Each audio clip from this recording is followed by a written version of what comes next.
तुम लोग जो छोटे छोटे मुद्दे पे लाइव आते हो, इतनी छोटी सी बात को बढ़ाना जरूरी है? आजकल बॉयफ्रेंड गर्लफ्रेंड फिजिकल वगैरह वगैरह सब चीज हो जाते हैं, फिर ब्रेकअप हो जाती। ये बोल रही है, ये क्या बोलते हैं, चिंटू पांडे ये बोल रहे थे कि मैं कभी चाचा को अब शब्द नहीं बोलता हूँ। तो अब शब्द नहीं बोलते तो सठिया गए हो, ये क्या शब्द है? सठिया, या आप बोल रहे हो? छोटे बच्चे भी यूपी बिहार के अभी तक देखेंगे, फिर वो भी ओ चाचा सठिया गए हो क्या, वो भी अपने चाचा ताऊ को यही बोलेंगे। तो आप ये सिखा रहे हो यूपी बिहार वाले को। फिर उसके बाद में कहते हो छक्का, तो फिर वो भी कहेंगे किसी न किसी को छक्का। तो यही आप संस्कार है आपके, और यही आप हमारे यूपी बिहार वालों को आप दे रहे हो। क्या ये सही है?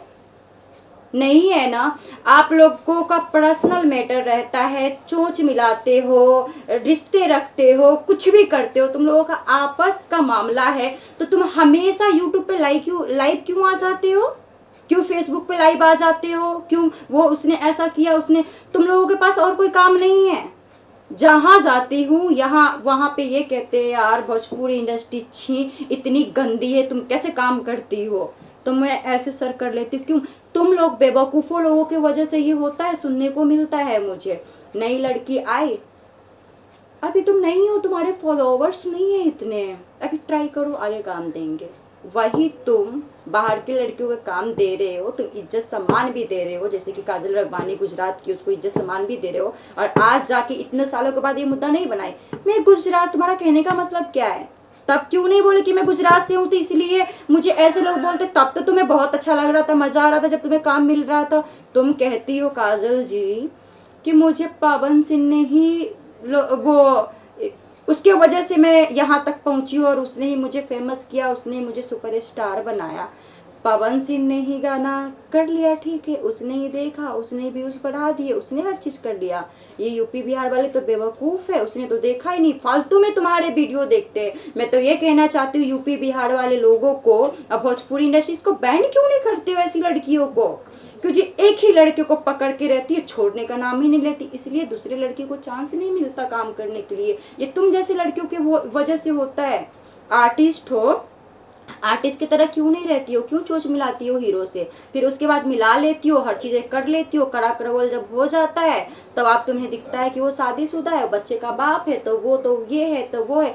और अभी एक मुद्दा और देख सुना मैंने, राजकुमार आर पांडे जी के बारे में बोलते हैं कि मैं सुसाइड कर लूंगा। फिर उसके बेटा एक इंटरव्यू में कहते हैं, चिंटू पांडे जी ये कहते हैं कि सुशांत सिंह राजपूत के नाम लेते हो तो तुम्हें शर्म नहीं आता है? छी, मरे हुए इंसान को तुम लोग बार बार नाम यूज करते हो। तो चिंटू पांडे जी, आपका पापा राजकुमार आर पांडे जी ने क्यों कंपेयर किया सुशांत सिंह राजपूत से, जो सुसाइड की बातें कर रहे थे? क्या आपको किसी कट्टे लेके काटने के लिए गए थे, या बाघ है जो ले जाएंगे आपको, या कोई डाकू है?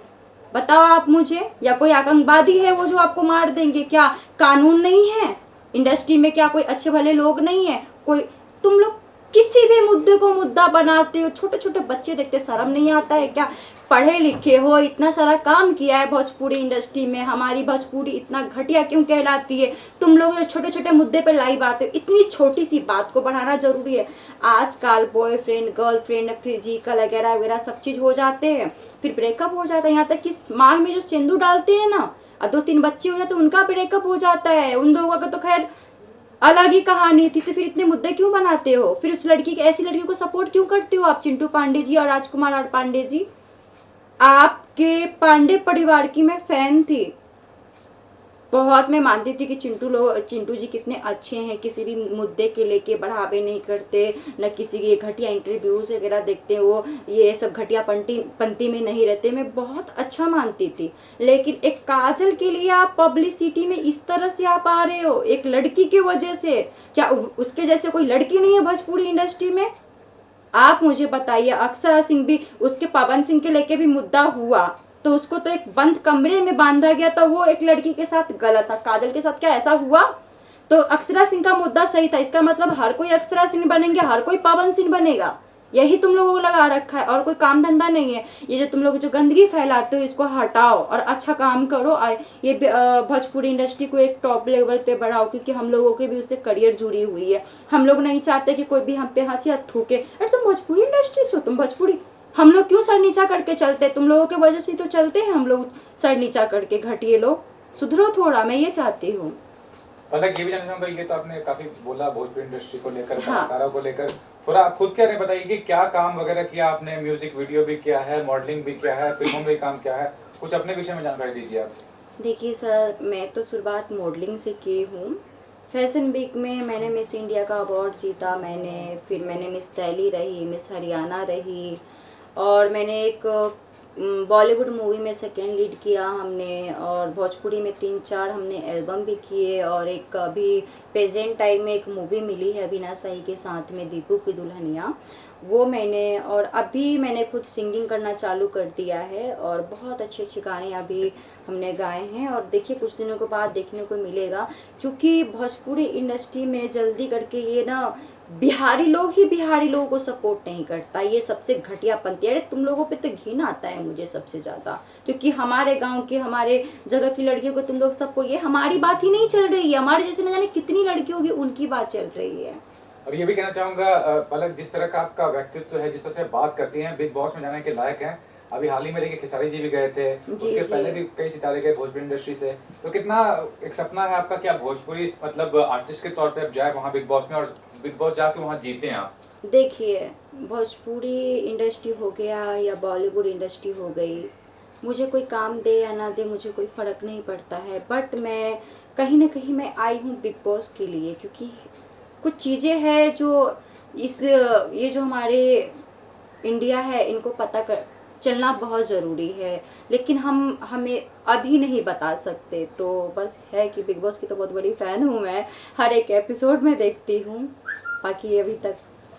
और सलमान भाई क्या कहना चाहेंगे? बिग बॉस में जाएंगे तो सलमान भाई से मिलना कितना बड़ा है आपके लिए? सलमान सर भाई जैसे हैं, और मैं उनको बहुत मानती हूँ, और उनके तो फैंस पूरी दुनिया है। अभी तो फ़िलहाल हमारे घर में तो कुछ खास ही है, हमेशा देखो तो सलमान जी चलता रहता है। और बाकी आपने कहा कि कामयाबी अभी तक जब आए हैं विनोद प्रसाद हैं, जिनके वजह से मैं आज तक यहाँ पे डटी हूँ, और जो हिम्मत आती है ना मुझे उनसे आती है, विनोद प्रसाद की वजह से हिम्मत आती है। मुझे पहले हिंदी बोलने नहीं आता था, हिंदी बोलना सिखाया, कैसे रहना है, कब किससे कैसे लड़ाई करना है, उससे सीखने को मुझे मिला। और ऐसा सीखी मैं उससे, जो ऐसा लगता है कि मैं हर एक गलत इंसान, अच्छी इंसान, बड़े बड़े खतरा से मैं लड़ सकती हूँ पर हार नहीं सकती हूँ मैं। उनसे मुझे ये चीज़, ऐसी शक्ति उससे मिली है कि मुझे किसी को कुछ भी बोलना है तो फाइनली मुझे बोलना है तो बोलना है, मुझे किसी से कोई परवाह नहीं। मुझे ये नहीं परवाह कि वो क्या सोच रहा है, वो क्या करेगा, कल जाके कोई मुझे मार देगा या कोई, मैं ये सब फालतूगिरी सोचती नहीं। हाँ मुझे जो करना है वो मुझे करना है, क्योंकि मैं राइट हूँ, रॉन्ग नहीं हूँ। तो उससे हिम्मत मिलती है विनोद प्रसाद जी से।